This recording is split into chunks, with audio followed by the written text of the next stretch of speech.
beaucoup, merci beaucoup. On va vraiment s'exhorter à travers le psaume. On va lire la parole de Dieu dans le livre des psaumes. On va voir avec David, on va s'exhorter, mes frères et sœurs. Donc on va s'exhorter en lisant, nous sommes dans les psaumes. Dieu va nous exhorter à travers le psaume 23. À travers le psaume 23, on va lire juste quelques passages dans le psaume 23. On va s'exhorter à travers ce psaume-là, très important, très important. On va s'inspirer de la vie de David, mes frères et sœurs. Donc voilà pourquoi on va se lever et puis on va lire la parole de Dieu. On va se lever, on va lire la parole de Dieu. Donc psaume 23, verset 1 à 4. Psaume 23, verset 1 à 4. Voilà, bon, oui. 1 à 5, plutôt 1 à 5, voilà. Bon, en fait, on peut terminer tout le psaume, hein, parce que c'est pas trop long aussi. Donc, on va lire la parole de Dieu. L'Éternel est mon berger, je ne manquerai de rien. Il me fait reposer dans de verts pâturages. Il me dirige près des eaux paisibles. Il restaure mon âme. Il me conduit dans les sentiers de la justice à cause de son nom. Quand je marche dans la vallée des langues de la mort, je ne crains aucun mal, car tu es avec moi. Ta houlette et ton bâton me rassurent. Tu dresses devant moi une table. En face de mes adversaires, tu induis ma tête et ma coupe déborde. Oui, le bonheur et la grâce m'accompagneront tous les jours de ma vie et j'habiterai dans la maison de l'Éternel jusqu'à la fin de mes jours. Amen. Amen. Voilà, merci beaucoup, que ce soit les frères et sœurs, que ce soit. Hier, je suis tombé sur une vidéo, ça m'a vraiment intéressé, incroyable, ça m'a vraiment étonné. Un petit enfant qui peut avoir peut-être 5 ans ou 6 ans. 5 ans, elle peut avoir 5 ans seulement, comme ça, ou 6 ans. C'est incroyable, cet enfant-là a récité le psaume 23 là, tout entier. Un petit enfant, un garçon. Le psaume 23, il a aussi cité carrément Jean 1 jusqu'à 13 comme ça, incroyable. Un petit enfant, vraiment, j'ai trouvé ça étrange. Des longs passages, il a cité 2 psaumes qu'il avait cité. Il avait cité psaume 23 là, un petit enfant comme ça, psaume 23. Il a encore cité Jean chapitre 1, verset 1 jusqu'à 12 ou 13 comme ça. De 1 jusqu'à presque 13, un petit enfant de 5 ans comme ça. Un petit garçon incroyable. Et il a aussi cité un autre psaume vraiment incroyable. Quand je vois, mais c'est incroyable. En fait, j'ai compris que les parents ont fait un grand travail sur l'enfant. J'ai compris, parce que un enfant ne peut pas retirer ça juste comme ça. C'est que les parents ont fait un grand travail. Et moi, je bénis le Seigneur pour ces parents, je bénis ces parents-là, parce qu'ils ont fait un grand travail sur leur enfant. Et quand je vois l'âge de l'enfant, qui cite le psaume 23, par exemple, tout le psaume-là, et je ne sais pas s'il y a vraiment combien d'enfants à son âge-là qui peuvent citer tout ce psaume-là, par exemple 23, je ne sais pas. Mais cet enfant de 5 ans a cité ça, incroyable. Il a début l'Éternel mon berger, jusqu'à la fin, incroyable, vrai. Vraiment, ça m'a vraiment étonné, puis ouais, ça m'a fait plaisir hein, de voir un petit enfant comme ça, hein, qui te cite vraiment le psaume. Voilà, voyez mes frères et sœurs, donc, si j'ai pris au fait ce psaume-là, parce que c'est important, nombreux aussi parfois, hein, j'avais flashé ça, je sais pas, c'est le dimanche, je crois bien, j'avais parlé un peu de ça le dimanche. C'est un psaume très important qui va nous réconforter aussi, qui va nous donner encore la confiance en Dieu. Tu vois, comme j'ai toujours l'habitude de le dire, que David était un homme comme toi et moi. Et la vie de David doit nous inspirer. Lorsque nous lisons les psaumes, il faut que ça nous inspire, il faut que ça nous marque, ça doit nous pousser à penser que c'est un homme qui a vécu des problèmes, qui était en difficulté, qui avait aussi des problèmes, mais qu'est-ce qu'il faisait comme réaction, comment il faisait pour s'en sortir, qu'est-ce qu'il disait, qu'est-ce qu'il faisait, quelle était sa réaction lorsqu'il était confronté à plusieurs problèmes, lorsqu'il avait des difficultés, qu'est-ce qu'il faisait, sa vie, comment il menait sa vie également. Tu vois, ça doit nous inspirer. Et lorsqu'on voit le psaume 23 là, ça nous montre également quelque chose hein, très important là, j'avais même dit ça dimanche, je crois bien. Il commence en disant quoi, l'Éternel est mon berger et je ne manquerai de rien. Ça veut dire quoi? C'est très important ce psaume-là, comme je l'ai dit dimanche, si je ne me trompe pas. Et nombreux parfois citent ce psaume-là, ce verset-là, l'Éternel est mon berger, je ne manquerai de rien. Mais ils ne connaissent pas, ils ne découvrent pas vraiment la profondeur de ce verset-là. Parce que ce verset est très puissant, très important. Il dit que l'Éternel est mon berger. Nous connaissons tous le rôle du berger. Le berger c'est quelqu'un qui a quoi? Le berger, nous connaissons tous le berger. Un berger, c'est quelqu'un qui a des animaux. Le berger, c'est quelqu'un qui a un troupeau d'animaux et il nourrit ce troupeau. Donc, il prend soin de ses brebis, prend soin de ses animaux, il les nourrit, il les conduit quelque part là où il faut trouver la nourriture, il leur donne de quoi manger, il survient à leurs besoins, il surveille également ces brebis-là, il ne peut pas accepter aussi que ces brebis soient dévorées, tout ça, il protège même ces brebis, il les met dans un enclos où les brebis sont sécurisées. Ça, c'est le rôle du berger. Et David reconnaît que Dieu, l'Éternel, est mon berger, et puisque l'Éternel est son berger, il dit que je ne manquerai de rien. Ça veut dire quoi? Ça veut dire que si tu reconnais que Dieu est ton berger, si tu reconnais vraiment que Dieu est ton berger, tu as ta confiance en lui, bien sûr, parce que Jésus a dit, mes brebis entendent ma voix. Donc, il faut écouter la voix de ton berger. Et si tu écoutes la voix de ton berger, là, tu peux dire que l'Éternel est mon berger. Et si Dieu est ton berger, il dit ici, je ne manquerai de rien. Ça veut dire quoi? Ça veut dire que Dieu va toujours prendre soin de toi. Ça veut dire qu'il va toujours étendre sa main sur toi pour prendre soin de toi. Ça veut dire que Dieu va toujours venir à ton secours. Il va toujours te soutenir. Lorsque tu es en difficulté, lorsque tu vis, tu traverses des moments difficiles, Dieu finira toujours par étendre sa main sur toi. Regardez, je viens de le dire tout à l'heure là. Tu as des animaux, ça j'avais même dit ça un jour là. Tu as des animaux, tu vois que ton animal là, regardez comme les mamans. Les mamans, par exemple, la maman qui a ses enfants, lorsque la maman a une certaine heure, la maman reconnaît que l'enfant là a faim. L'enfant là n'a pas encore mangé, je dois chercher quelque chose à manger pour l'enfant. La maman sait déjà que non, mon enfant n'a pas encore mangé. À cette heure-ci, l'enfant doit avoir sûrement faim. Donc je dois trouver quelque chose pour l'enfant, afin que l'enfant mange. Le père, c'est la même chose. Il sait que non, il fait matin, il est 9 h peut-être, il est 10 h peut-être. Le père sait que non, les enfants n'ont pas encore mangé, ils doivent manger. Et le père va chercher quelque chose à manger pour ses enfants. Voyez, c'est la même chose pour notre Dieu. Et quand Dieu est ton berger, il sait que non, ma brebis là, il lui manque telle chose. Ma brebis là, il lui manque telle chose. Ma brebis là, il lui manque telle chose. Si la brebis, par exemple, est en mauvaise santé, la brebis est malade, le berger sait que cette brebis là n'est pas en forme. Cette brebis est malade. Et lui, le berger, il a donc cette responsabilité de soigner cette brebis là. Donc il sait que lui, je dois soigner la brebis là, parce que la brebis là, si elle reste comme ça, la brebis peut mourir. Et l'Éternel donc prend soin de toi. Voilà pourquoi David dit que l'Éternel est mon berger. Je ne manque de rien. J'ai besoin de la guérison. Dieu va me guérir. J'ai besoin d'une bonne santé. Dieu va me donner la bonne santé. J'ai besoin que ma porte s'ouvre. Je sais que Dieu va ouvrir cette porte qui est fermée. J'ai besoin que Dieu intervienne dans ma vie. Dieu va toujours intervenir parce qu'il est mon berger. Parce qu'il prend soin de moi. Je suis sa brebis et il est mon berger. Puisqu'il est mon berger, ça veut dire que je ne manque de rien. Lorsque je suis en difficulté, mon berger va toujours pourvoir à mes besoins. Vous voyez mes frères, si les gens connaissaient un peu ce psaume-là, la profondeur de ce psaume-là, les gens ne devaient pas être là à être comme inquiets, à se paniquer, à s'inquiéter à tout moment. Voilà pourquoi Jésus a même dit, ne vous inquiétez de rien. Un enfant de Dieu ne s'inquiète pas. Il ne s'inquiète pas. Il sait que mon Père est là. Je sais que mon berger connaît qu'il me manque telle chose.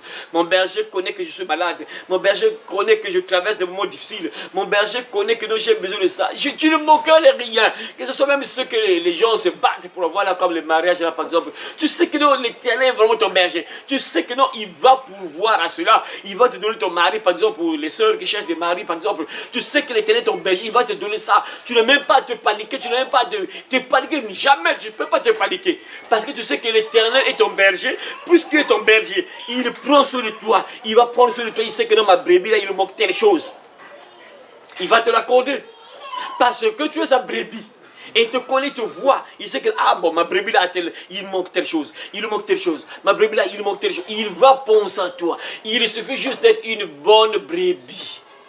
Il suffit juste d'être une brebis qui écoute son berger. Parce que regardez, attends. Regardez, le matin, par exemple, qu'est-ce que les bergers font? Les bergers, le matin, ils ouvrent l'enclos, ils font sortir les brebis. Et après, ils vont commencer à conduire les brebis quelque part, là où les brebis vont avoir quelque chose à manger. Mais si le brebis ne comprend pas, on te fait sortir de l'enclos, par exemple, pour te conduire, là où tu vas trouver la nourriture, tu refuses de suivre ton berger. Le berger te dit, suis ce chemin-là. Regardez, par exemple, chez nous, ici, chez nous, au village. Au village, c'était comment, mes frères? Au village, souvent, au village, souvent, il y a des routes que les brebis utilisaient souvent pour partir. Et vous savez, dans notre village, les brebis avaient même la capacité de retrouver là où se trouvent les champs, par exemple, les champs de manioc, tout ça. Donc, ils pouvaient suivre le chemin et arriver dans un champ de manioc et puis manger, par exemple, le sakasaka. Vous voyez, les brebis savaient que non, il faut suivre cette route-là, ce chemin-là pour aller arriver dans tel champ pour manger. Vous voyez, et le berger, le matin, il fait sortir les brebis, il va conduire les brebis, il va orienter les brebis. Suivez cette voie. voix. Les brebis doivent suivre la voix. Et si la brebis ne suit pas cette voix-là, la brebis n'écoute pas le berger, tu ne vas pas avoir quelque chose à manger. Ça veut dire qu'il va te manquer beaucoup de choses dans la vie parce que tu n'écoutes pas ton berger. Tu ne suis pas celui qui te guide. Le berger a le droit, le rôle de te guider, de te conduire là où tu vas trouver de quoi manger. Voilà pourquoi David dit que non, l'Éternel est mon berger. Et puisqu'il est mon berger, je ne manquerai de rien. Ça veut dire qu'il va toujours pourvoir à mes besoins. Il va toujours penser à moi. Il va toujours prendre soin de moi. Même je suis en difficulté. Même si je traverse des moments difficiles. Puisque Dieu, l'Éternel, est mon berger. Puisque je suis sa brebis. Tôt ou tard, il va prendre soin de moi. Voilà pourquoi mes frères et sœurs, lorsque tu deviens l'enfant de Dieu, tu connais tout ça. Tu n'as pas à te paniquer. Tu n'as pas à te paniquer. Il te manque quelque chose. Tu traverses des moments difficiles. Tu n'as même pas à te paniquer parce que tu sais que ton berger te voit. Amen. Mon berger me voit. Mon berger sait, mon père connaît déjà que, comme Jésus l'a dit, hein, il y a certaines choses que les enfants de Dieu ne doivent pas demander.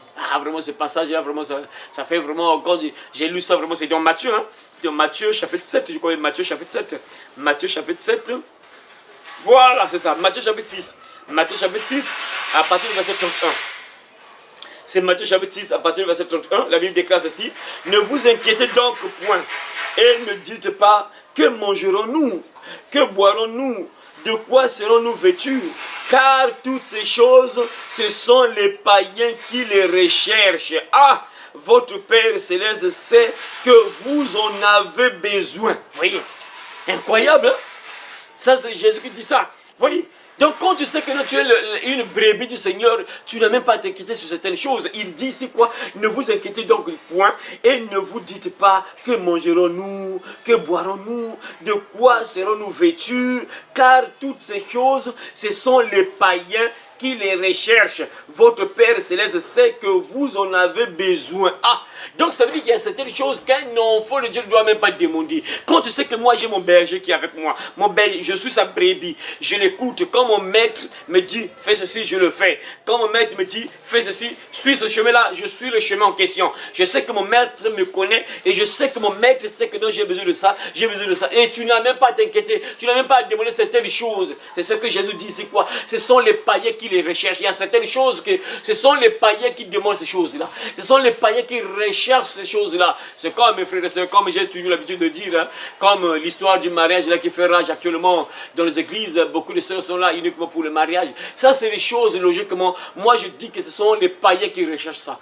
Ton père, quand tu es vraiment une brebis du Seigneur, ton père sait que ma fille est partie sur la terre et doit, et bien sûr, avoir des enfants. Donc, puisqu'il a dit, remplissez la terre, soyez féconds, remplissez la terre, multipliez la terre. Donc, vous voyez, donc ça, c'est une promesse. C'est déjà établi comme ça. Et quand Dieu t'envoie sur la terre, Dieu sait que non, ma fille là, son mari se trouve par exemple en Amérique. Ma fille là, son mari se trouve par exemple au Congo-Brazzaville. Ma fille là, son mari se trouve par exemple en Côte d'Ivoire, Sénégal, tout ça. Il sait que non, son mari là se trouve là-bas. Et lorsque le temps va venir, Dieu fera un miracle pour vous vous rencontrer. Donc ça, c'est des choses, par exemple, un enfant de Dieu ne peut pas être là. Ah Seigneur, mais moi Seigneur, regarde mon âge, je n'ai pas de mari, Seigneur, regarde mon âge. Ça, logiquement, ce sont les païens qui demandent ça. Moi, croyez-moi mes frères, ça, je ne sais pas vraiment si un jour je pourrais vraiment avoir vraiment le courage de dire qu'on va occuper. Écoutez, on va prier que Dieu te donne le mari.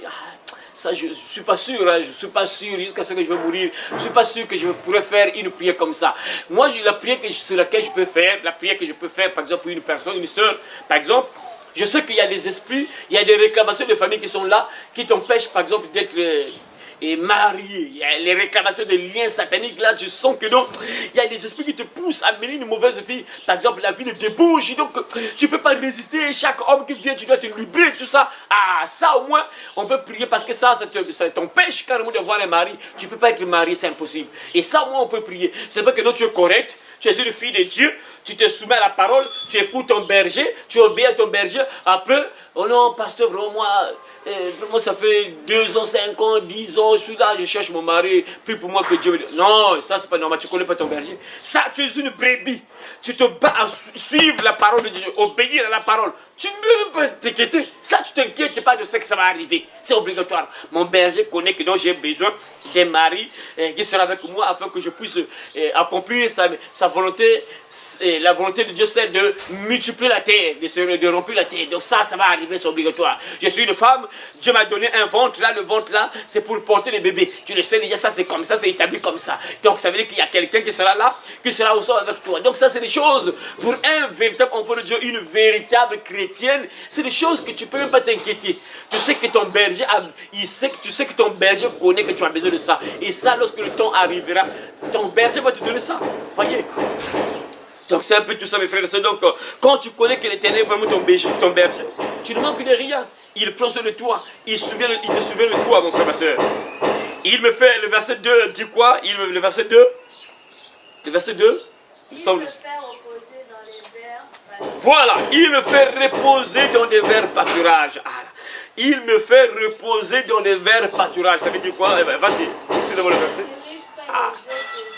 Voilà, il me dirige près les eaux paisibles. Voilà, ça c'est très important encore. Donc, il dit ici, il me fait reposer dans les verts pâturages. Voilà, les verts pâturages. Les verts pâturages, ça veut dire quoi? Les verts pâturages, je ne sais pas, personne a une autre version. Tu n'as pas une autre version, non? Les verts pâturages, c'est les verts pâturages. Pâturage, c'est les choses qu'on mange. Les verts pâturages, donc de l'herbe. Hein? Ça veut dire que Dieu me fait reposer là où se trouve de l'herbe. Hein? De l'herbe fraîche. Là où tu peux manger. Hein? Tu as la nourriture. C'est ce qu'il dit. Puisque là, on parle de berger, on parle de brebis, on parle de berger, donc brebis. Donc David est la brebis, Dieu est le berger. Et il dit que l'Éternel mon berger, je ne manque de rien, il me fait reposer dans des verts pâturages. Donc là où se trouve de l'herbe, là où se trouve de la nourriture. Donc le berger conduit sa brebis là où la brebis va avoir de quoi manger, mes frères. Voyez. Donc logique, voilà pourquoi même dans Matthieu chapitre 6 qu'on a lu là, Jésus dit que non, ne vous inquiétez pas, ne dites pas, que mangerons-nous? Ah, moi j'ai la galère. Ah, qu'est-ce que je vais manger demain? Ah, qu'est-ce que cette galère? Ça, il y a un problème. Logiquement, selon ce que Jésus dit ici, une véritable brebis ne peut pas être là. Ah, je vais manger quoi demain? Ah, demain là ça sera compliqué. Ah, quelle galère. Ça veut dire qu'une véritable brebis, c'est que notre Dieu va faire un miracle. Mon Dieu va penser à moi. Je sais que Dieu va penser à moi. Il va me donner quelque chose à manger. Et c'est ce qu'il dit ici, quoi. Qu'il me fait reposer dans les verts pâturages. Donc quand tu es vraiment une brebis, Dieu va prendre soin de toi. Il va te guider là où tu vas trouver la nourriture. Il va te guider, il va ouvrir les portes. Ça veut dire que Dieu va ouvrir tes portes. Dieu ne va pas te prendre comme ça, après te déposer là où se trouve l'herbe. Tu n'es pas un cabri, tu n'es pas un animal. En fait, c'est pour dire quoi? Il prend soin de toi. C'est pour dire quoi? Il te nourrit. Il prend soin de toi. C'est-à-dire quand tu es une véritable brebis, Dieu fera le tout possible d'ouvrir certaines portes afin que tu puisses avoir quelque chose à manger. Il va te prendre soin de toi. Il va toujours le faire parce qu'il est ton berger. Et tu es sa brebis. Mais à une condition, bien sûr, il faut écouter le berger en question. Parce que si tu n'écoutes pas le berger en question, c'est compliqué. Hein? Tu dois écouter le berger en question. Donc tu dois être docile. Tu dois obéir, te soumettre à ton berger. Et quand tu te soumets à ton berger, et là le berger prend soin de toi. Attends, imagine que non, tu vois, on voit ça le frère. Tu as des enfants parfois qui sont rebelles, même si parfois... les enfants sont rebelles, tu parles à l'enfant, l'enfant est toujours rebelle. Il y aura même des punitions, il y aura même des jours où tu ne vas pas lui donner quelque chose. Parfois l'enfant te demande telle chose, tu ne le donnes pas. Pourquoi? Parce que l'enfant est tellement rebelle, têtu. Tu le parles, il ne veut pas écouter. Tu le parles, il ne veut pas écouter. C'est la même chose avec Dieu. Quand tu es sa brebis, tu dois te soumettre à ton berger. Quand ton berger te parle, tu l'écoutes, tu obéis à ton berger et tu verras que là, le berger va prendre soin de toi. Il dit ici, rien ne va te manquer. Il va te conduire vers des verts pâturages. Ça veut dire qu'il va prendre soin de toi. Il va te nourrir. Il va te donner ce dont tu as besoin. Voyez mes frères, ce dont tu as besoin, il te donne ça. Donc tu n'as même pas à t'inquiéter, tu n'as même pas à te paniquer, mes frères. Regardez les psaumes comme ça. Vous voyez que beaucoup de gens parfois citent ce mot comme ça, sans connaître la profondeur. Quand quelqu'un connaît la profondeur de ce psaume-là, tu n'as plus à te paniquer. Ça te donne la foi, mes frères et sœurs. Il me conduit, il me dirige près des eaux paisibles. Voilà. Donc il donne la nourriture. Nous connaissons tous, après avoir mangé, après qu'est-ce que c'est? Quand tu manges, après c'est quoi? Quand tu manges, après quoi? Tu manges, après tu laves les mains. On passe se brosser. Ma soeur là-bas, quand tu manges après c'est quoi?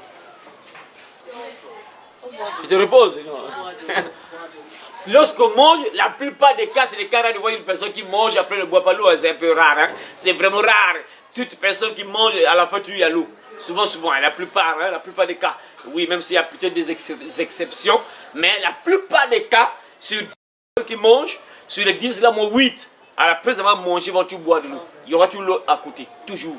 2 peut-être, ça peut être une exception, peut-être, c'est que, fin les fins, tu prends l'eau. Vous voyez, donc, voilà pourquoi il avait dit que non, il me dirige vers pâturage, donc il me nourrit, et après il me donne encore l'eau. Donc, c'est-à-dire, il prend soin de toi. Tout ce que tu as besoin là, parce que le corps a besoin de manger, le corps a besoin d'eau. Si tu ne manges pas, tu ne bois pas, tu meurs. Tu ne manges pas, tu ne bois pas, tu meurs. Donc le corps a besoin donc de l'eau et la nourriture. Et donc ça veut dire que Dieu prend soin de toi. Il te donne ce dont tu as besoin. Ce qui te manque, il te donne ça. Il prend soin de toi. Voilà pourquoi il faut être une brebis qui écoute son berger, une brebis docile, une brebis obéissante, une brebis qui se soumet à la parole, une brebis qui écoute la voix de Jésus, comme Jésus l'a dit. Lis un peu Jean chapitre 6, ma soeur, Jean chapitre 10 plutôt, Jean chapitre 10, Jean chapitre 10, Nouveau Testament. Nous sommes dans le Nouveau Testament. Jean chapitre 10, Jean, Matthieu, Marc, Luc, Jean. Matthieu, Marc, Luc, Jean. Matthieu. Bon, commence à partir du verset 27. Commence à partir du verset 27, vas-y. 27. Mes brebis entendent ma voix. Mes brebis entendent ma voix. Voilà. Je les connais et elles me suivent. Voilà, je le connais, elles me suivent. Voilà. Vas-y, verset 28. Je leur donne la vie éternelle et elles ne périront jamais. Voilà, je leur donne la vie éternelle et elles ne paieront jamais. Et personne ne les ravira de ma main. Et personne ne le ravira de ma main. Merci, tu peux t'arrêter là. Donc mes brebis entendent ma voix, je le connais et elles me suivent. Donc mes brebis, une véritable brebis du Seigneur écoute la voix de son maître. Écoute, donc obéis. Et si tu obéis, tu ne manqueras de rien. C'est-à-dire Dieu prendra soin de toi. Dieu va t'ouvrir. S'il y a une porte qui est fermée dans ta vie, Dieu ouvrira cette porte. Si tu es en difficulté, Dieu prendra soin de toi. C'est obligatoire, mes frères. Ça, c'est une réalité, mes frères. Croyez-moi, c'est une réalité. Ce que Dieu dit ici, ce que David déclare ici, c'est une réalité. Si vous voyez beaucoup de gens parfois, tout est bloqué dans sa vie. C'est juste que la brebis n'obéit pas. La plupart des cas, c'est que la brebis n'est pas soumise. C'est que la brebis est rebelle. Si vous voyez beaucoup de gens parfois, ça fait année après année, misère sur misère, misère sur misère, misère sur misère. Il y a un problème. Un enfant de Dieu, oui, un enfant de Dieu peut traverser des moments un peu difficiles, par exemple un mois peut-être, un mois, 2 mois, 3 mois, un moment difficile. Mais tôt ou tard, une véritable brebis du Seigneur, tu traverses quelques mois, tôt ou tard tu vas voir la main de Dieu, c'est obligatoire. Vous voyez, une véritable brebis. Donc, la suite dit quoi, verset 4 verset 3 plutôt, verset 3. Verset 3, chapitre 3, chapitre 23, nous sommes toujours dans le psaume. Verset 3. Il restaure mon âme. Voilà. Il nous conduit dans les sentiers de la justice. À cause de son nom. Voilà. Il restaure mon âme. Il restaure mon âme. C'est-à-dire que, c'est ce que je viens de dire tout à l'heure là. Ton âme est abattue. Vous savez, il restaure mon âme. Lorsque David parle de l'âme, souvent l'âme, c'est là où se trouve le siège des sentiments. L'âme, c'est là où se trouve le siège des sentiments. Et quand tu vois parfois une personne abattue, souci des soucis, la personne là, c'est l'âme qui est touchée. L'âme est touchée. Tu vois, ça veut dire que l'âme est touchée. Mais Dieu restaure ton âme. Il dit qu'il restaure mon âme. Si tu es vraiment une véritable brebis du Seigneur, Dieu restaure ton âme. Ton âme est abattue. Ton âme est là. Tu es là soucieux. Vraiment, moi. Tu es vraiment une brebis du Seigneur. Dieu restaure ton âme. L'Éternel restaure mon âme. C'est ça, Dieu restaure ton âme. Et ça veut dire quoi? Il te donne encore la joie de vivre. Si tu es là abattu, triste, là, Seigneur. Moi. Quand tu vois parfois l'âge pour nos soeurs, par exemple, nos soeurs là, si tu es vraiment une véritable brebis du Seigneur, tu es là, tu commences à regarder l'âge, parce que les soeurs, quand tu commences à avoir 35 ans, c'est déjà un problème. 30, dès que tu arrives déjà à 30, et pire 35, il n'y a rien. Il y a personne qui te dit que moi c'est toi que je vais prendre en mariage. Il n'y a personne. Là, l'âme commence à être déjà troublée. Tu ne plus en paix parce que tu vois déjà que l'âge s'en va déjà. Tu vas commencer à entrer dans la ménopause parce que 40 ans c'est fini presque. Quand tu arrives à 40 ans, en fait, tu vois, le mariage en réalité, le mariage pour jouir, le mariage en fait du mariage, le mariage a plus de la valeur quand tu es encore jeune, frère. Quand tu es jeune, c'est là où le mariage a plus de valeur, hein, plus quand même. Tu vois, c'est pas que non, tu te maries. C'est vrai que non, il n'est jamais trop tard, mais quand tu vois une personne qui se marie à 60 ans, je vois parfois les papas qui se marient à 60 ans, ça n'a plus de sens. Ça n'a plus vraiment de sens, plus de valeur. Oui, c'est vrai que non, bon, tu te mets en règle devant le Seigneur, c'est bien, mais ça n'a pas trop de valeur. Hein. Imagine, tu te maries à 60 ans. Ça n'a même pas de sens, ce mariage-là. Le mariage de 60 ans, 70 ans, ça n'a pas de sens, en fait. Même si c'est bien, tu te mets en règle devant Dieu. Si tu es vraiment chrétien, tu comprends que c'est pas bien comme ça. Tu as pris la femme d'autrui et tu l'as bombé les enfants, les 4 enfants, 5 enfants sur la mariée. Après, tu comprends que c'est pas bien. Tu dois marier la femme. C'est bien, c'est bien. Mais en réalité, tu vois, ça n'a pas trop de valeur. Quand on prend par exemple deux couples. Un couple qui se marie, par exemple la sœur, se marie par exemple à 25 ans. Et toi, la maman qui se marie à, imaginez, on célèbre deux mariages. Une jeune fille qui s'est mariée à 25 ans. Et une maman qui se marie à 60 ans. Vous allez voir que le mariage qui aura plus de valeur, c'est le mariage de la jeune fille. Vrai ou faux? Ouais. Même si la maman là c'est bien quand même, ça n'aura pas trop de valeur. Mais le mariage de la fille de 35 ans ou de 25 ans là aura plus de valeur. Parce qu'elle est encore jeune. Le mariage a plus de valeur quand tu es encore jeune. Vous voyez? Imagine maintenant que la soeur arrive à 35 ans, il n'y a rien là, pas de signe. Du coup, l'âme commence à être abattue. Aïe, la personne commence à être triste. Parfois, aïe, il manque quelque chose. Ah, Seigneur. Mais Dieu restaure ton âme. Tu l'as abattu dans les soucis. Il y a un problème terrible. Tu vis des problèmes compliqués. Dieu restaure ton âme. Il te donne encore la joie de vivre. Il restaure ton âme. Ce n'est que Dieu qui peut restaurer ton âme, mes frères et sœurs. Voilà pourquoi David a dit ici, il restaure mon âme. Ah, ça c'est bien, mes frères et sœurs. Ah, que Dieu comprenne. Dieu t'aide à comprendre cela, que Dieu t'aide à comprendre cela, mes frères et sœurs. Il me conduit dans les sentiers de la justice. Ah, c'est vrai, hein? Dieu nous conduit toujours dans un chemin de justice. Ça veut dire quoi? Il te conduit à faire ce qui est juste, pas ce qui est mal. Il te conduit toujours à faire ce qui est juste et non ce qui est mal. C'est voilà. À cause de son nom. Et il dit encore, verset 4. C'est quoi? Lis le verset 4. Quand je marche dans la vallée de l'ombre de la mort, Ouais. car tu es avec moi. Hein? Ta louette et ton bâton me rassurent. Voilà. Ah, quand je marche dans la vallée de l'ombre de la mort, je ne crains aucun mal. Quand je marche dans la vallée de l'ombre de la mort, je ne crains aucun mal. Car tu es avec moi, ta houlette et ton bâton me rassurent. Ça, c'est très important. On peut même s'arrêter peut-être juste là. Bon, le reste là, bon, on peut poursuivre ça après, mais le plus important, en fait, on peut s'arrêter au verset 4 là. David dit, parce que là, il y a vraiment beaucoup de leçons là à l'intérieur, verset 4 là. David dit quoi? Quand je marche dans la vallée de l'ombre de la mort, je ne crains aucun mal. Ça, c'est un bon psaume, hein? Même de la prière, dans ta prière là. Quand tu es combattu, quand tu vis des attaques sataniques, c'est bon de citer ce psaume-là. Mais quand tu cites ça, tu fais ça comme ta prière. Hein? Je vous donne un système, comment faire ça. Donc en fait, moi, c'est comme ça que je fais par exemple. Lorsque tu es en prière, tu fais, c'est comme si ce psaume-là était ta prière. Tu utilises le psaume-là comme étant ta prière. Quand tu es en train de prier sur les attaques, par exemple, les combats que tu traverses, et tu cites ça avec foi. Tu cites ça avec foi. Hein? Tu crois à cela, tu répètes ça avec foi, ça a de la puissance. Il y a des gens parfois qui se trompent, que non, bon, ça c'est... J'ai même écouté, vraiment ah Seigneur, que Dieu nous aide. Hein? Il y a des hommes de Dieu qui ont dit, j'ai suivi un homme de Dieu qui disait même ça, que non, les psaumes là, ça c'est David. Vraiment c'est incroyable. Hein? C'est David. Donc toi, en réalité, donc toi et moi, on ne peut pas utiliser ça parce que c'est David qui a déclaré ces paroles. Donc ça veut dire que toi et moi, ça n'a pas de valeur pour toi et moi. Vraiment, c'est incroyable. Hein? Et ça, c'est un homme de Dieu qui dit ça. Ça, c'est pas bon ça. C'est dangereux. Regardez, Seigneur. Les satanistes, il y a des gens qui ont écrit des livres. Et un élève sorcier, quand il va prendre ce livre-là, il va commencer à citer ces incantations-là. Alors que ce n'est pas lui qui a écrit ça. Mais ces incantations-là ont de la puissance. Ça prend effet. Mais là, chez nous, c'est bizarre, ces gens-là, vraiment, je ne sais pas, ou soit c'est juste des sorciers, ou bien vraiment, est-ce que c'est vraiment un homme de Dieu? Oui, c'est David qui a déclaré ça, oui. Mais c'est la parole de Dieu, inspirée de Dieu. Quand tu commences à passer comme un homme de Dieu, quand tu enseignes là, en fait, ce que tu dis là, ça ne vient pas de toi, ça vient de Dieu. L'Esprit t'inspire de certaines choses, tu commences à déclarer ces choses, ce n'est pas toi.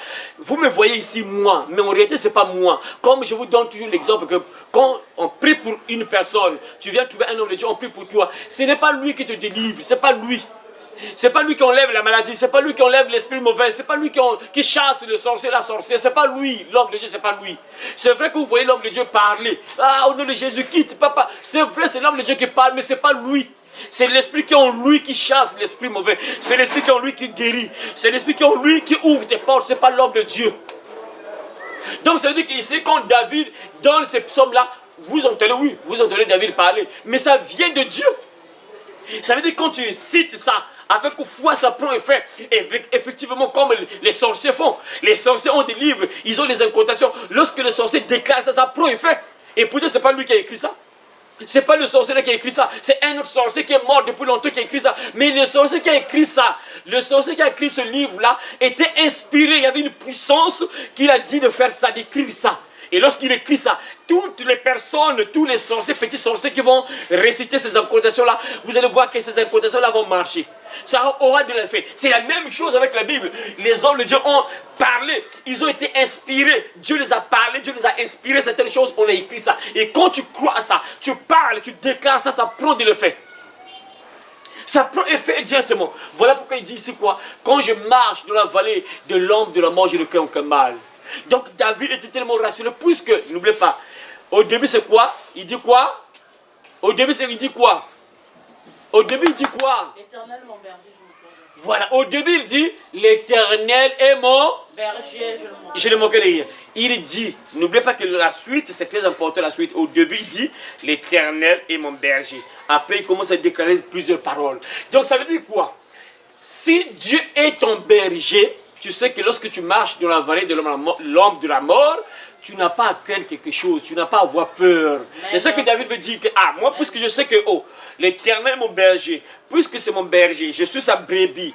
Le berger a toujours sa brebis près de lui. Il a toujours un bâton, il a toujours une houlouette pour prendre soin de la brebis, pour que la brebis ne tombe pas dans un ravet. La houlouette là, ah, ta houlette, voilà. La houlette là que vous entendez, la houlette là, c'est quelque chose qui est comme un crochet.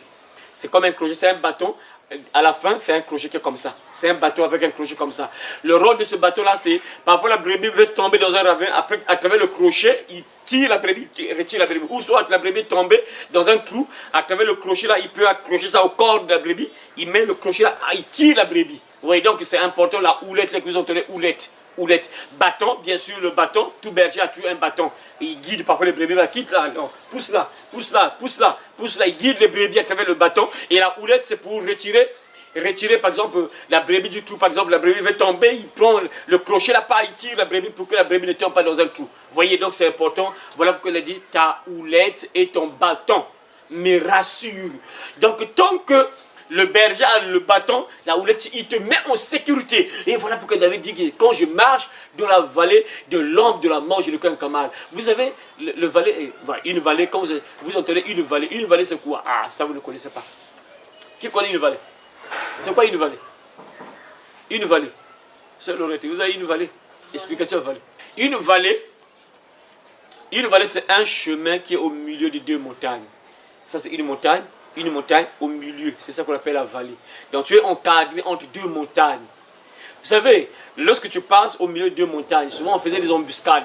Dans les guerres, on fait souvent des embuscades comme ça. Ça veut dire, ils savent que l'ennemi va passer par ce chemin-là. Et on met des soldats ici, ou bien on met des pièges, ou bien des pierres. Dès que vous allez passer, on lâche les pierres tombent sur vous. Ou soit on bloque devant là et vous n'avez nulle part où aller. Lorsque vous êtes au milieu d'une montagne, vous ne pouvez pas monter, tu ne montes pas ici. Et là-bas on a bloqué, on embuscade, tu n'as nulle part où aller. C'est un lieu dangereux.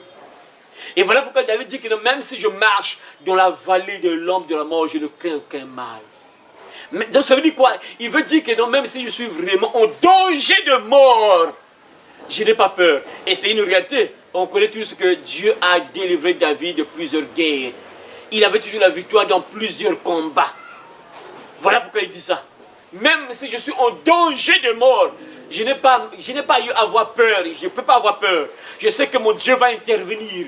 Il ne peut pas me laisser. Il va toujours intervenir. Même si je marche dans la vallée de l'ombre de la mort, je suis en danger de mort. Ça veut dire quoi? Même chose quand tu es par exemple malade. Il y a une maladie qui est là, tu sens que vraiment, cette maladie-là veut te conduire à la mort. Cette maladie-là peut te conduire à la mort.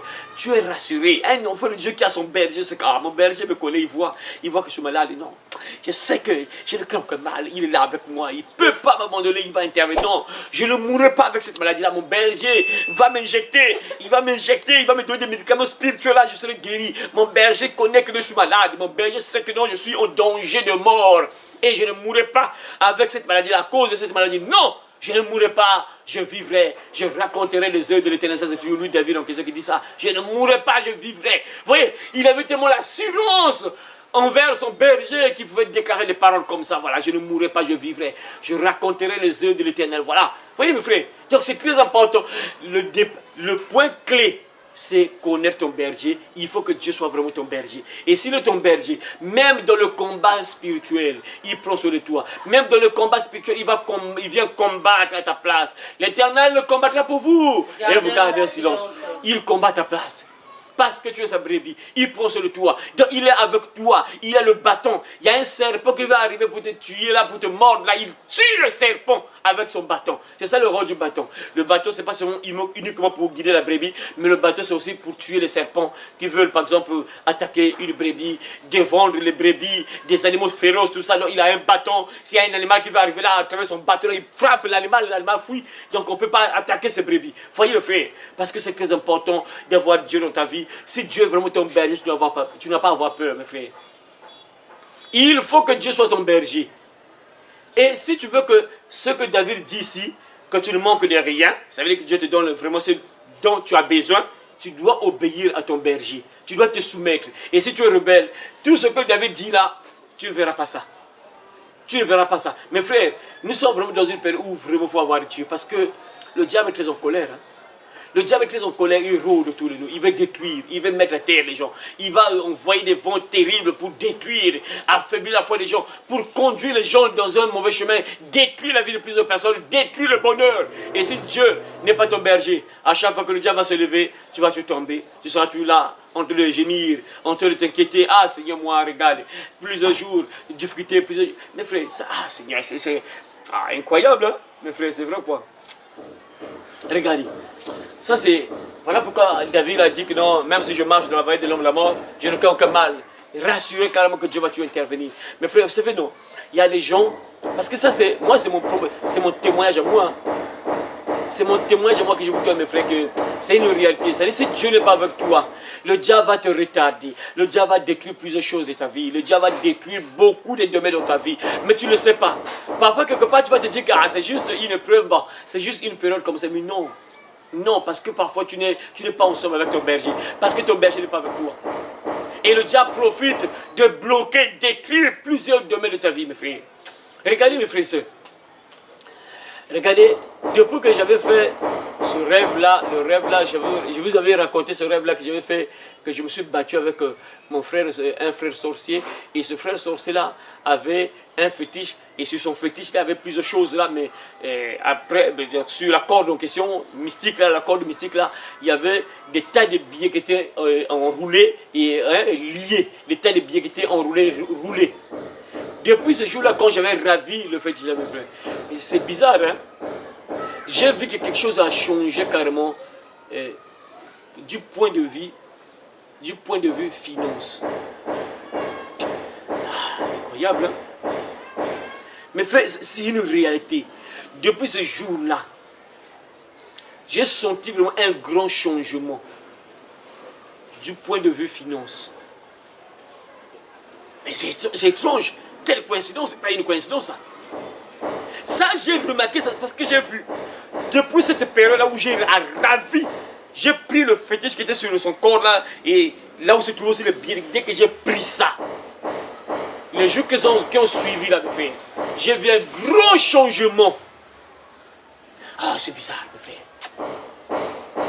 Et ça, voyez, si tu n'as pas Dieu, tu vas voir que non, tu pries pour toi, tu vas pour toi à l'église, oui c'est vrai, tu vas pour toi à l'église, tu pries pour toi. Mais quelque part, mais là toujours, Seigneur. Mais parce qu'il y a quelque chose qui ne va pas.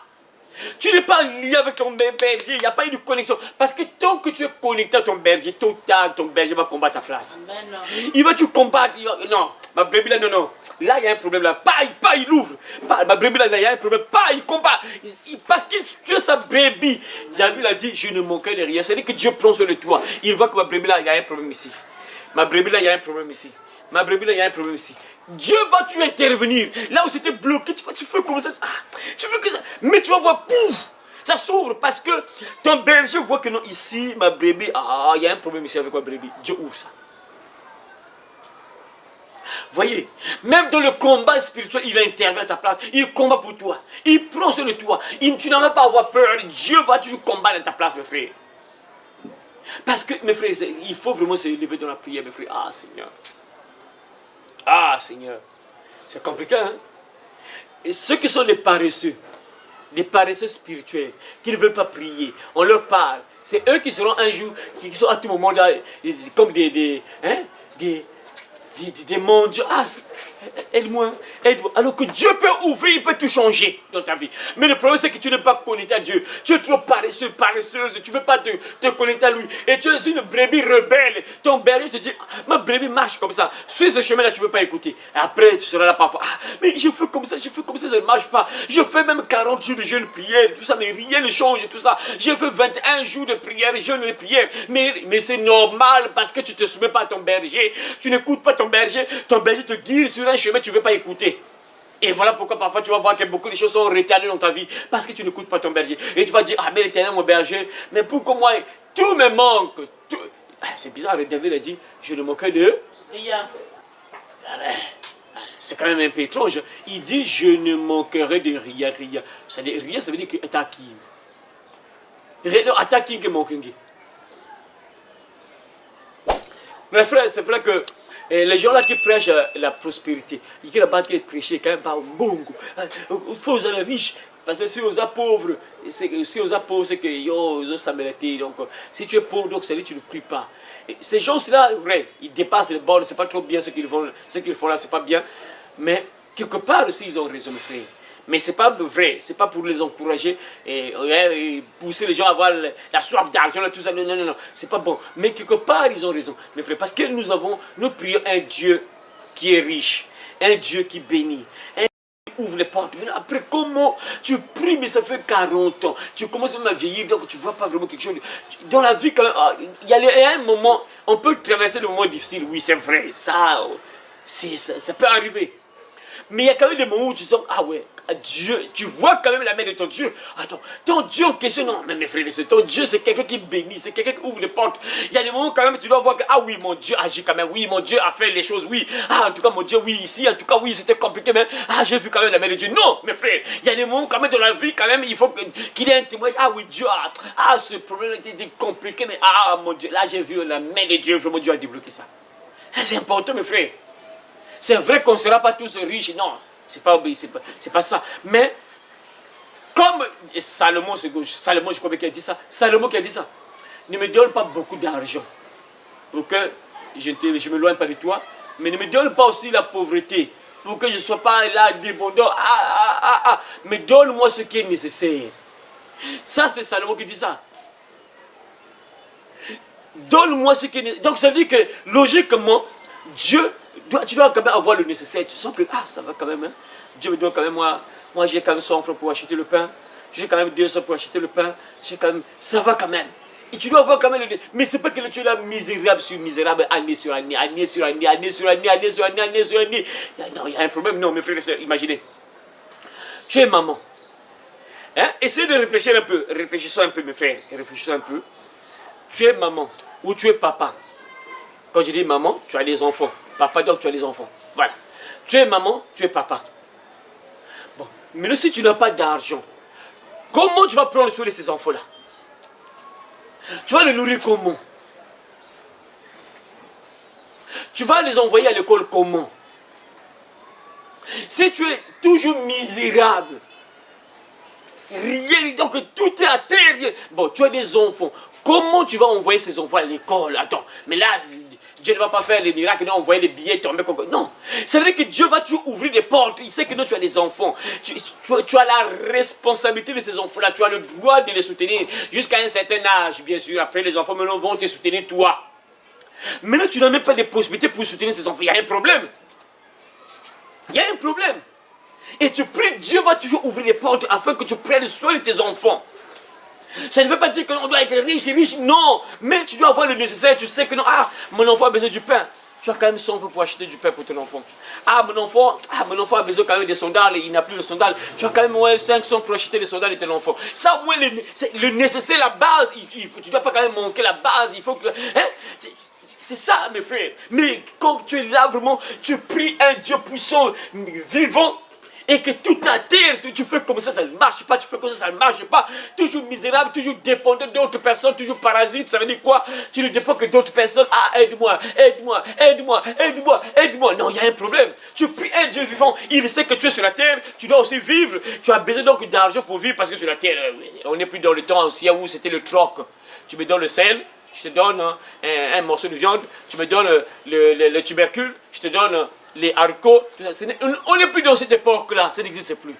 Aujourd'hui, c'est maintenant l'argent qui est là. Donc, si tu n'as pas l'argent, tu n'achètes pas les tubercules. Si tu n'as pas l'argent, tu n'achètes pas les arachides. Tu ne manges pas. Et maintenant, comment Dieu peut te laisser comme ça? Ça n'a pas de sens, frère, ça n'a pas de sens. Dieu doit te donner quand même le nécessaire, le peu. Ça ne veut pas dire que tu dois être riche obligatoirement. Si Dieu le permet que tu sois riche, ce n'est pas un problème.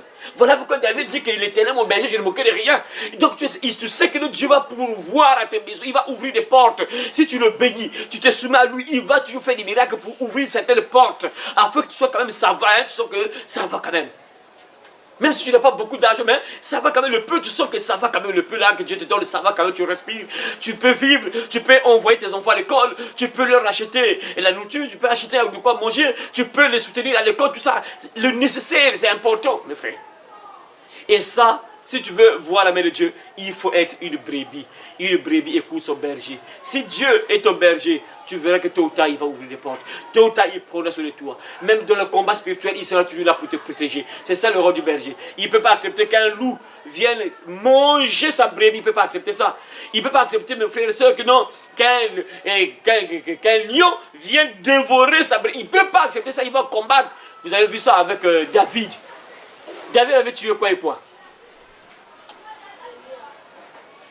Et quoi encore? Et l'ours. David a combattu ces animaux dangereux-là. Pourquoi? Parce qu'il ne voulait pas, il pouvait pas accepter qu'on puisse manger sa brebis. Il a combattu le lion, l'ours, il a arraché, il a déchiré la gueule du lion pour prendre sa brebis parce qu'il ne peut pas accepter que non, qu'on puisse manger sa brebis. Voyez, quand Dieu est ton berger, même dans le combat spirituel, Dieu est là pour te protéger.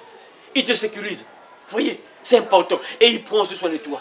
Il sait que ma brebis a besoin de manger. Il te conduit là où tu vas trouver de quoi manger. Il te guide. Tu pries Dieu. Il y a une inspiration qui vient. Va là-bas, va dans telle entreprise. Va là-bas. Après, papa, tu déposes le dessus. Pas on t'appelle. Tu es là. Dieu te guide vers des sources d'eau vive. Il te conduit vers des pâturages. Il va te conduire là où tu vas trouver de quoi manger. C'est-à-dire qu'il va ouvrir des portes. Il va te conduire quelque part là où tu peux trouver de quoi manger. Mais il faut que Dieu soit ton berger. Amen. Que Dieu t'aide, mon frère, ma soeur, à comprendre cela. Si tu comprends que Dieu est ton berger, tu n'as même pas à t'inquiéter. Tu sais que non, tu es malade. Tu traverses des moments difficiles. Dieu prendra sur le toit. Il y a les portes sont fermées. Dieu va te ouvrir. Reste attaché à ton berger. Et écoute seulement ton berger. Tôt ou tard, il va ouvrir ces portes-là. C'est ça, mon frère, ma soeur. L'avantage d'être vraiment une brebis du Seigneur. Si tu es sa brebis, tu verras sa main. Même côté combat spirituel, tu n'as même pas à avoir peur. Tu sais que je suis sécurisé. Mon berger avec moi, il va toujours me protéger. Je ne peux pas avoir peur. Quand tu dors là, ton sommeil sera doux. Tu n'as pas à avoir peur, mon frère, ma soeur. Tu es sécurisé. Même si on t'attaque, tu es sécurisé. Dieu te donne encore une force spirituelle. Mes frères, vraiment, il faut que tu pries pour soutenir les serviteurs, hein, parce que c'est compliqué, mes frères. Nous sommes vraiment combattus. Il faut vraiment être une berger, une brebis plutôt. Il faut vraiment être une brebis. Sinon que vraiment on peut te tuer. Je ne sais pas quel jour je vous ai parlé là, où je vous ai raconté un peu les choses que j'ai vécues là, des attaques. C'était quel jour? Je vous ai parlé un peu des choses que j'ai. C'était dimanche. Ouais. Ah, c'est compliqué. Hein? Et cette nuit encore, vraiment, c'était encore une guerre avec un gros python. Il fallait tenir des machettes pour le trancher, mes frères. Combat encore, mes frères. C'est compliqué. C'était d'abord comme un Goliath. C'est un Goliath qui nous poursuivait. J'étais à deux, on était à deux, je ne sais pas avec qui. Mais on fouillait là. Il était tellement élevé, le Goliath, il nous poursuivait. Après, on entrait sous l'herbe, là, papa. On entrait, il nous voyait. On plongeait sous l'herbe, après, on faufilait papa pour se cacher là. Après, le Goliath nous suivait là. Après, subitement, pouf, ce n'est plus lui le Goliath, pouf. C'est maintenant un python énorme, terrible, frère. Je vois le python qui il voulait manger un chien parce que le chien, c'est quand même un animal qui protège, par exemple, qui combat aussi les animaux dangereux. Il peut combattre un animal, repousser un animal. Et le boa attaqué un chien, il a mangé, il a mordu le bébé, le chiot d'une chienne, il a mordu, il voulait donc avaler ça. Et lorsqu'il a voulu avaler ça, sa maman vient, il mord le boa, il mord le python, que c'est le gros python qu'ils ont. Il mord le python, et dès que on a mordu le python lâche l'enfant, et le python se dresse. Je vois le python se lever comme ça, il se dresse pour frapper la maman là. En fait, la chienne. Pour frapper dans sa tête, quoi, il monte, il se dresse tout droit, le python se dresse comme ça, il prend le long, il frappe comme ça, il raisonne la maman, c'est pas, il frappe comme ça, pas la tête se frappe sur le sol. Il a manqué le chien, et après, pouf, c'est maintenant nous qui le poursuivons, il fallait maintenant nous attaquer, les frères. Et on était nombreux, je me rappelle qu'il y avait aussi mon petit frère à l'intérieur, pas, et après, lorsque le bois, on a tenu le machette, il fallait le... Pas au blessé, on a tué carrément ce bois. Un énorme bois, mes frères. Et même dans le rêve, j'ai pris des photos avec ce bois-là parce que c'était étrange, ce genre de bois-là. Un bois normal, dans le rêve, je savais que le bois normal, c'est noir-blanc. Ses taches, ses couleurs, c'est noir et blanc. Mais là, le bois-là avait des couleurs noires et après une couleur qui brillait comme vert. Donc, il y avait c'était étrange ce bois-là. Et j'ai même pris des photos avec ce bois. Donc, j'étais là debout avec le... Donc, c'est comme si on enlevait la peau du bois. J'étais là et je dis à quelqu'un de me prendre la photo comme souvenir du bois-là étrange qu'on a tué. Vous voyez les attaques comme ça, mes frères. Voyez. Et ça, si tu n'es pas une brebis. Et après, subitement, les choses sont venues là-bas. Mais parfois, la personne meurt comme ça. Vous voyez. Si Dieu ne nous donne pas la force de combattre, de tuer ce genre de bois-là, mais c'est compliqué. Et quand tu vois un bois comme ça dans le rêve, ça veut dire que c'est un esprit démoniaque qu'on a envoyé contre toi, ou bien un sorcier, ou bien le totem de famille. Soit c'est un totem, ou bien un esprit de sorcellerie qu'on a envoyé contre toi pour t'attaquer. Ça, il ne faut jamais négliger le Dieu voulant. Peut-être qu'on va encore faire vraiment, on aura un moment où vraiment on va vraiment faire encore des prières intenses sur les bois de famille. Parce que actuellement, vraiment, c'est le totem qui est beaucoup utilisé dans les familles, c'est le serpent, le totem de serpent. Pourquoi? Parce que le serpent, c'est un animal qui fait beaucoup peur. Mais je bénis le Seigneur, frère. Regardez, vous voyez, mes frères. Il n'y a pas très longtemps, je vous ai dit que j'ai coupé la tête d'un serpent. Là, maintenant, c'est le bois. Incroyable, hein? Toujours serpent. Et ce sont les totems qu'on utilise beaucoup, que les sorciers utilisent beaucoup, les totems de serpents, de bois, parce que c'est un animal dangereux. C'est un animal qui fait peur. Surtout si tu n'as pas Dieu et tu vois un serpent, tu as peur, tu trembles. Tu as peur et puis, si tu as peur, on te mord et puis tu meurs. Le matin là, on a fièvre, pouf, la personne meurt. Pourquoi? Parce que la nuit, on l'a eu. Dans le rêve, on l'a attaqué, on l'a eu. Et voilà pourquoi il faut beaucoup combattre contre les totems de famille. Et en particulier les totems de serpents. Précisément le boa. Précisément le boa ou bien python. Et dans le rêve, c'était le python. En fait, c'était un python, mais il ressemblait à un boa. Un gros python, mes frères. Quand je vois comment il s'est levé, mes frères, pour frapper le chien là, c'était incroyable. Il s'est levé tout droit. Et donc, il a préparé sa tête là, parce que le boa combat avec la tête. Je me rappelle lorsqu'on était enfant là, souvent, quand le diable prend les pensées, il te dit que dans le fond, ça n'est tête en bouma. On doit te faire des fétiches là pour que tu puisses avoir la tête du boa. Voilà, tête en bouma. Donc quand on te met le fétiche là, donc quand tu donnes un coup de tête à une personne, c'est compliqué. Oui. Et le boa s'est levé pour frapper le chien là, mais heureusement que lorsqu'il a frappé, le chien s'est déplacé, la chienne en fait. La chienne s'est déplacée, puis la tête a frappé le sol. Dieu merci, on a tué ce bois-là. Oui, mes frères. Et ça, si tu n'es pas une brebis, tu n'as pas Dieu. Et des choses comme ça, mes frères, c'est compliqué, mes frères. Vous voyez des choses comme ça, mes frères. On est combattu. Quand tu deviens un enfant de Dieu, tu es combattu, tu es ciblé. C'est-à-dire, quand tu viens prier comme ça, le diable est très en colère. Pourquoi? Parce que quand tu commences à faire une prière, quand tu entends ce genre d'enseignement-là, et que tu commences à prier, ça dérange automatiquement le monde des ténèbres, ça dérange automatiquement les sorciers. Quand tu entends une vraie parole comme ça, automatiquement ça te donne la foi, ça te donne l'assurance. Et quand tu pries, ta prière a une puissance, et du coup les sorciers ne veulent pas ça, c'est pas bon. Voilà pourquoi il ne veut pas que tu pries. Parce que quand tu ne pries pas, ils savent que non, tu ne peux pas les déranger. Lorsqu'il commence à sortir de son corps là, il sait que non, il n'y a personne qui va me déranger là. Je sors de mon corps là, je vais me dédoubler là. Il n'y aura personne, il n'y a aucune prière qui va me déranger. Mais quand tu commences à prier, tu commences à entendre des gens de paroles comme ça qui te donnent la foi, qui te rapportent Dieu. Le diable ne veut pas ça. Il doit te combattre, te refroidir pour que tu abandonnes. Voyez? Donc que Dieu t'aide à comprendre cela, mon frère, parce que sois vraiment une véritable brebis. Si tu es une véritable brebis, tu ne manqueras de rien. Dieu pourra toujours sur toi. Il va toujours intervenir dans ta vie. Tu verras toujours la main de Dieu dans ta vie. Que Dieu vraiment bénisse sa parole et qu'il te bénisse au nom de Jésus. Amen. Amen. Allez par tout le monde et prêchez la bonne nouvelle à toute la création.